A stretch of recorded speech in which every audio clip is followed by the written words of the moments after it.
Hey everybody, I'm Ben, and today's question is, how do artificial flavors work? Many of the processed foods that we buy today come with an ingredient label that lists artificial flavors as one of the key ingredients. Artificial flavors are simply chemical mixtures that mimic a natural flavor in some way. Anything that we smell has to contain some sort of volatile chemical, the chemical that evaporates and enters a person's nose. The evaporated chemical comes in contact with the sensory cells in the nose and it activates them. So in the case of taste, a chemical has to activate the taste buds. Taste is actually kind of a crude sense. It's not the most sophisticated of our abilities. There are only 4 values you can really register on your tongue. It's sweet, salty, sour, and bitter.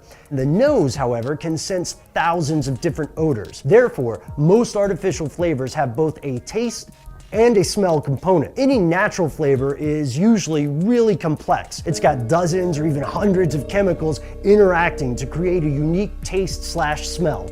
As it turns out, many flavors, particularly flavors of fruit, have just one or maybe a few dominant chemical components that carry the bulk of this taste-smell signal. Many of these chemicals are called esters. For example, the ester called octacetate is a fundamental component in orange flavor. The ester called isomyl acetate is a fundamental component of the banana flavor. If you add these esters to a product, the product will taste, to varying degrees, like an orange or like a banana. To make more realistic flavors, you add other chemicals in the correct proportions to get closer and closer and closer and closer to the real thing. And it's interesting that they're normally mixed to create known taste. People make artificial grape, cherry, orange, banana, apple, etc. But it's very rare to mix up something that no one has ever tasted before. However, this can and does occasionally happen. Juicy fruit gum. If you've ever tried juicy fruit gum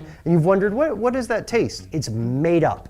It's entirely, there's no like juicy fruit at all. It's just the gum. And as a lot of people will probably point out and notice, these artificial flavors don't always coincide one-to-one with the flavor of the actual thing. A lot of people might love grapes, but hate grape-flavored candy or soda. And that's it. That's how artificial flavors work. Thank you so much for watching.